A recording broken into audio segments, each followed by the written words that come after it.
All right, so today we are going to talk about visual metaphors and how drawing them is much more easier than we thought it would be. And personally, for a very long time, even I thought that there's like some very long, elaborate, a very secret process to how we draw visual metaphors. But today I'm going to share with you something that I've realized very recently, like a process that I have been using unknowingly since a really long time.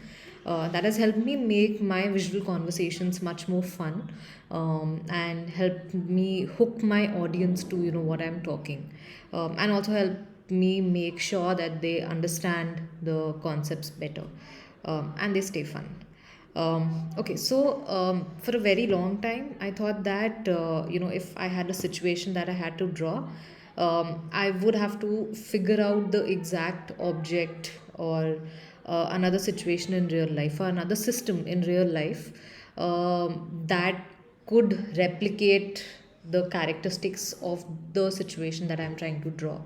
And well, this feels like a mammoth task, right? This feels like, okay, a lot of thinking has to go into this.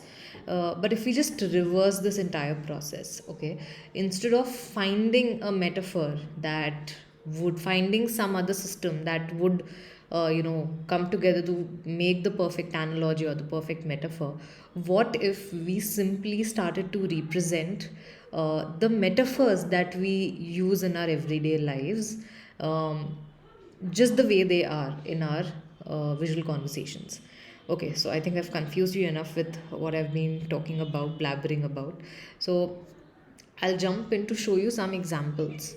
A very classic idea is that how we use the light bulb drawing as the representation for an idea. Now, around the talk of idea, there are so many visual conversations, so many conversations that we have, right? So, for example, finding an idea, sharing, losing an idea,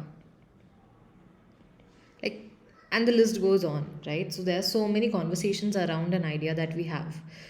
So like, for example, when I say I'm sharing an idea, it's not that I have an actual object that I'm sharing with anyone, right? But what if we represented it as something real, as something like an exchange of object is happening between two people.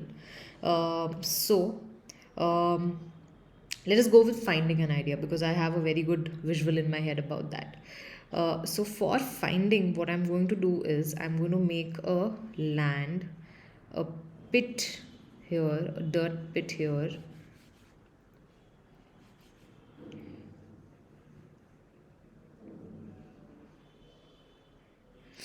and I'm going to show my character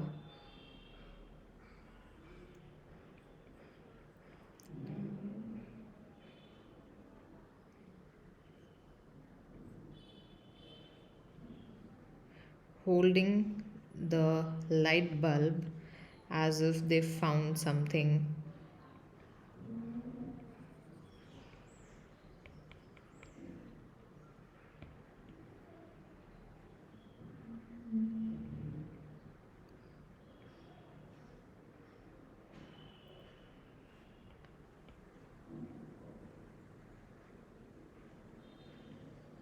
To add a little more layering, maybe I can show a shovel here,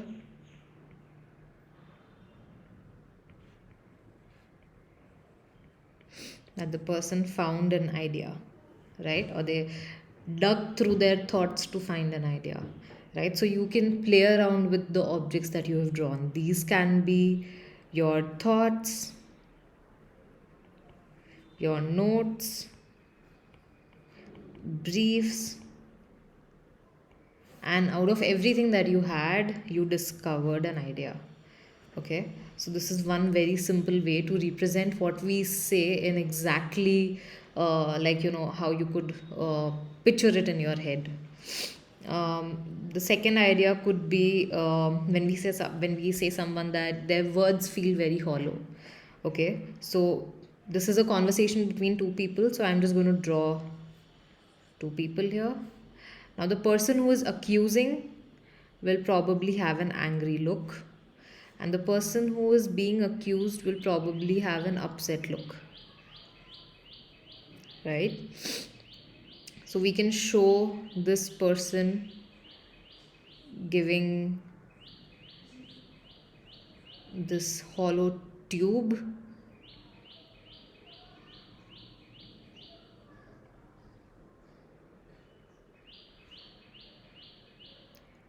and we can show this person's hand going inside, and them holding the tube, saying your words feel hollow. Maybe we can have a chat bubble saying this is hollow.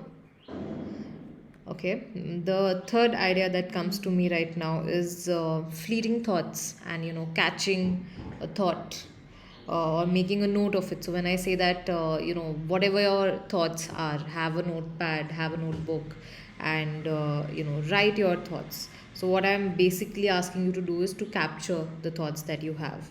So maybe I can show you sitting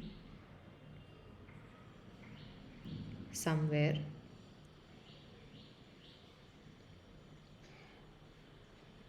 thinking,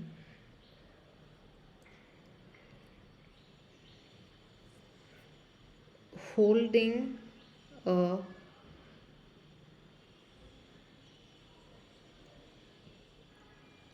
net.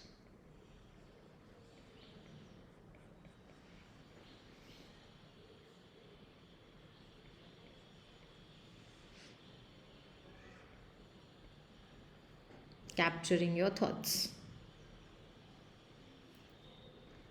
And maybe as a to show that you are actually, where are you capturing it, how are you using it, we could probably have a book open, and we could have these thought clouds drawn.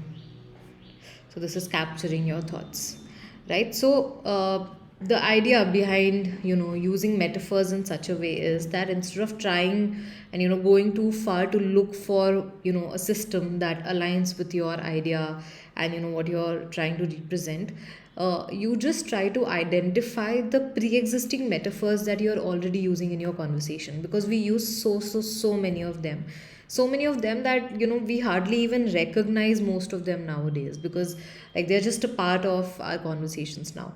So a very fun, interesting way to have more visual conversations is that you pick out the pre-existing systems, the pre-existing thoughts that you have, every all the metaphors that you're already using in your everyday life, and you just try and capture them into something that just looks a little more fun and engaging. So, okay, so this is my first attempt at recording, how the videos, the pre recorded content of my cohort would look like. And since you guys have been so helpful with all the sharing all the references and like being so helpful and motivating throughout the process, please take out like 5 minutes and let me know how you find the quality of this video to be. I do see that there are some lags. I think like the screen is blinking, and that is probably because of the system using too much of RAM. But I'll try and figure out a way. I'll talk to my techie friends and figure out what can be done about it. But if like whatever your feedback is on that, if that does not feel like too much of a hindrance, the quality of the video, the sound quality, do I need more editing with this? So please help me figure this out. Do give your feedback on how this video turned out, and also the content, of course. So if you think there's more I can add, there's more I can do about it, please do let me know. Thank you so much.